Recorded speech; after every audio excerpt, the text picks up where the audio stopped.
Will General Mkhwanazi last? Is this the end of General Nhlanhla Mkhwanazi? Why am I saying that? It's because, you know, most if General Nhlanhla Mkhwanazi is to be given a new contract as a provincial commissioner, it will mean that the government will have to, or the premier to be specific, does have a little bit of say. Just like now they are saying they want him, or they recommended that he must be given a second term. But it appears like in KZN, the government of provincial unit is now being disturbed. We now heard that they don't want to come into as the premier of KZN. And therefore, his recommendations wouldn't matter if he was to be removed. Who is to be in government now? There is an article that has been released, two articles, one from News 24 and the other one is from City Press. Both are talking about the fact that MK Party is in advanced talk to take over the government of provincial unit in KZN.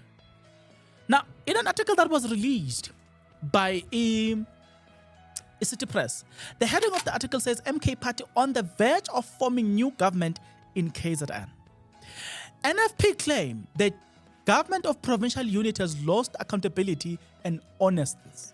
MK Party seeks to form a new alliance, excluding IFP and ANC in the province. A divided NFP holds the balance of power in the province. Now, I'm going to share with you what it will take for MK Party to constitute this government. But I wanted to focus on what it means for General Nhlanhla Mkhwanazi, right? There is a video that I want you to watch where NFP was speaking loud about this. But in an article that was written or released by News 24, they said, KwaZulu-Natal Government of Provincial Unit clash. NFP leaders calls coalition abuse amid leadership rift. So we will get into details of everything. But I want you to hear yourself, the NFP, talking about the fact that they confirm that they've been talking to the MK Party, and they do say that there's nothing wrong with us talking to the MK Party. What's wrong with that? And I said to myself, what's wrong with them talking to the MK Party? But you really want to hear it yourself. This is what they say.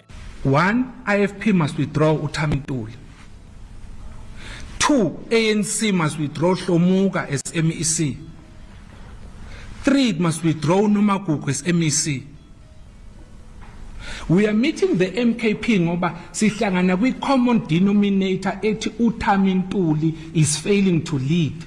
And nakhona siyokhuluma nabo siyozwa ukuthi bathina sikaze sihlale nabo. There's a question that came said Sobuye, we will tell you when we take a decision.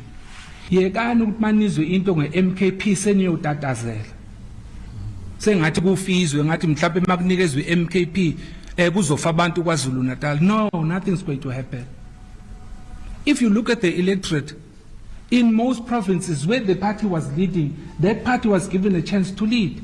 The MKP voted for Panyaza Lusufu to take Gauteng, if I'm not mistaken. Kanti kwenze njani KwaZulu-Natal? Manezwe igama le-MKP, nomanezwe NFP zohlala ne-MKP, seniyolunywa wotwayi. Don't scratch where it doesn't itch. Okay, some of the words that were said by the NFP, they said that under the current leadership of Premier Ntuli, accountability and honestness is have withered. In other words, there is no accountability. That is what NFP is basically saying in KZN, to say there is that problem. We'll come back and talk about what it means to the future of General Nhlanhla Mkhwanazi. But listen to this. This is what NFP says. Yet there are the same people who placed us in power. We cannot continue to undermine them. A dangerous perception is that the government of unity is a government of corruption. The NFP refuses to be judged in that light. They even say even within the government of provincial unit, we ask questions on behalf of the electorate, which are met with silence, arrogance, and exclusion. We sick and tired of big brother mentality in this government of provincial unity. We are treated not as partners, but as pals.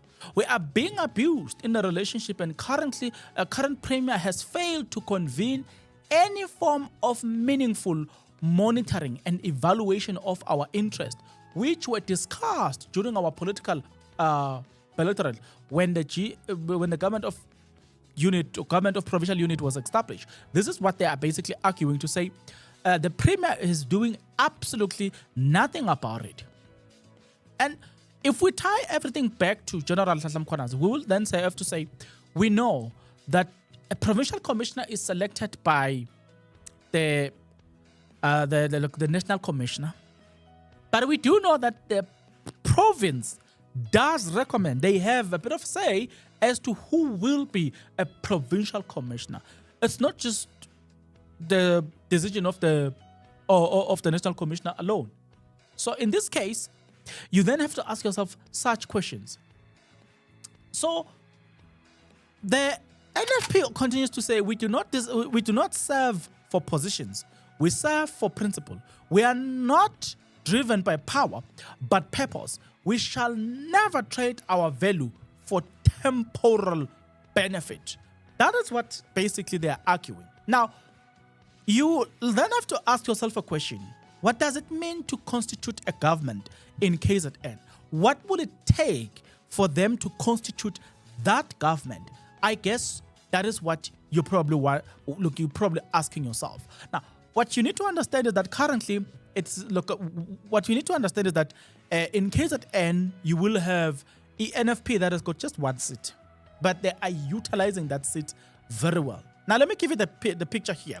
DA has 11 seats, and IFP has 15 seats, ANC has 14 seats, and then the seats in total are 80 seats, right? And then you have MK Party with 37 seats, right? So if MK Party has 37 seats in KZN, EFF has 2. So 37 plus 2, it takes you to 39. NFP 1, it takes you to 40. So you've got 80 seats in the province. So in other words, it will be 50-50. If NFP and EFF in KZN, they move with MK Party, it's done. This one cannot constitute government without either EFF or NFP. Just one seat makes a lot in KZN. So do you see what I'm trying to say? So if you say MK Party, EFF and NFP, 40 seats, and then you say IFP, ANC and DA equals to 40 seats, remember you are working with 80 seats, so no one will rule. But if you say MK Party, NFP plus IFP, it takes you to 53 seats, which I don't think the IFP will work with the MK Party. But if you say MK Party, NFP and ANC, it takes you to 52 seats. And then if you say IFP, ANC, DA, EFF, it takes you to 42 seats. This then gives credit to City Press for doing that. So we now know that there is there are talks in the province to have all of these things done or give MK Party the power that they deserve. The question is, will they succeed? I don't know if they will. What impact will it have to the future of to the future of the provincial commissioner, which we know right now, Tamintuli has been clear on the matter that he has recommended that General Mkhwanazi should be given a second term. But if there is a change of government, will that continue to happen? Nah,